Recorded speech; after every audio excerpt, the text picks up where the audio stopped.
About 5 years ago, when I was working for Penske Truck Leasing, I I worked night shift.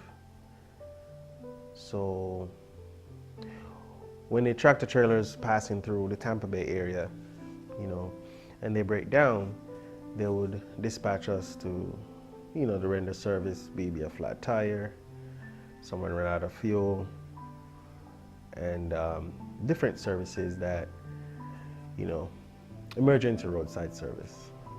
So one particular night, I think it was a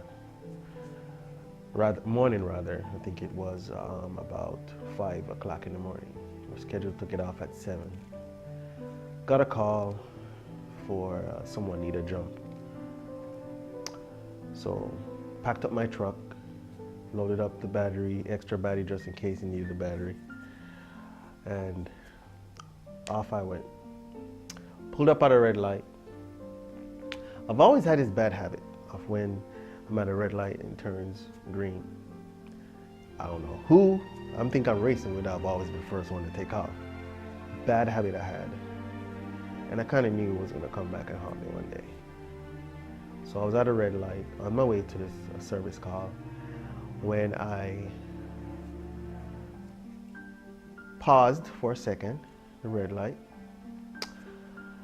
It's turning green, I can see it turning green, and I decided I'm gonna gun it. Little did I know, there was a tractor trailer who was trying to beat that red light before my light turned green.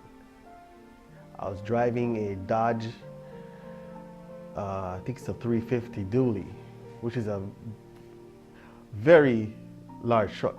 It's a heavy duty truck. And I tell you what, I never saw that trailer coming. Never saw it coming at all.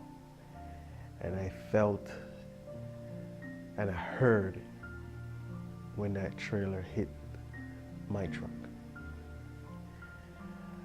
And I don't remember anything at that particular time after what happened, but I felt myself spinning and rolling and spinning and rolling.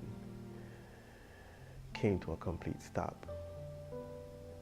Didn't have my seatbelt on.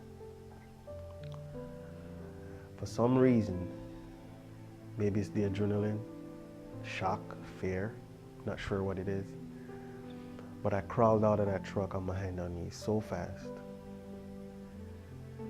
And I remember when I'm crawling out, I'm hearing someone yelling, oh my God, I killed somebody, I killed somebody.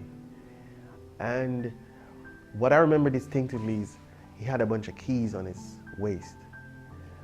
I can hear the keys shaking, and I can hear this man saying, oh my God, I can't believe I killed somebody. And I crawled out of the truck on my hands and knees and the asphalt. And luckily there was a cop across the street, no pun intended, buying donuts. I think it was a Dunkin' Donuts across the street. And he heard the commotion, and he was the first one over there. And I remember him saying to me, "Is everybody all right? Is everybody all right? Is there anybody in there?" And I was like, "No, there's nobody in there." He asked me, "How do you know?" I said, "Because I was the only one in there."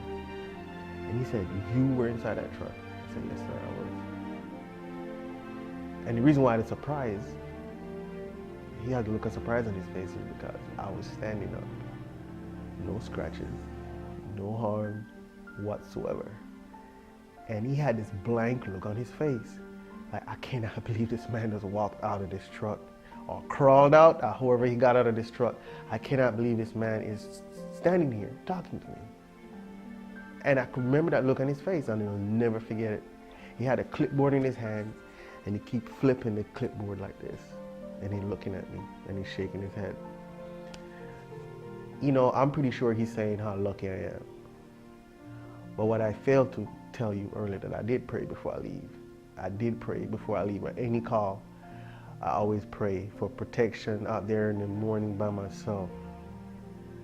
But, you know, whether or not he was a Christian, but the word luck didn't come into play with me there. I know why I was standing here talking to him. And the funniest thing is, that guy came up with the same surprised look on his face, the truck driver.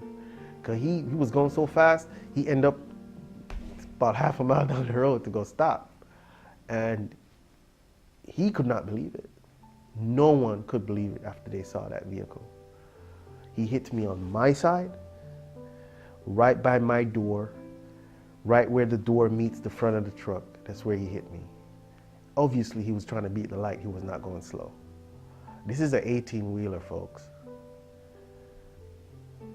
And how I got out of that vehicle till today, I still have goosebumps traveling through that intersection. This thing is not a joke. When you pray for the Lord to help you, and when you ask Him for His help, you can't be surprised when He does things for you. I was the only one there out of the group of people that showed up that was not surprised. Yes, I was shaking, I was nervous, but I was not surprised. And I knew it was Him who got me out of that situation. The ambulance came, they asked me if I want to go to the hospital.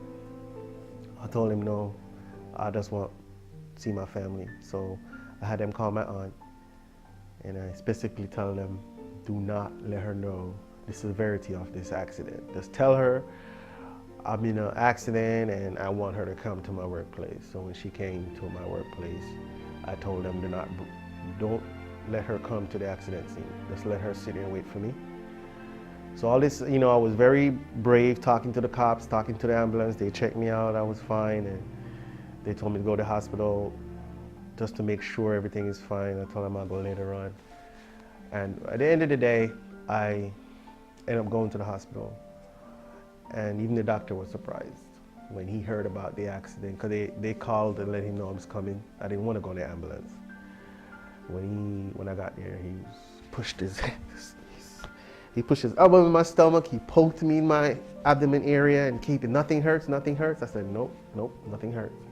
All right, Mr. Grant, you're free to go. And that was amazing to me, because sometimes they see you suffer internally, you don't even know. And they did x-rays and everything turned out squeaky clean.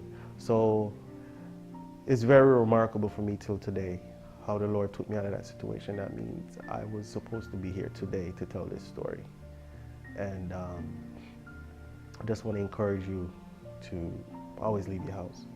You always whisper a prayer for protection and guidance when you're out there. In this crazy world, people driving, and just ask for His assistance and guidance when you are driving. And my name is Dean, and this is my testimony.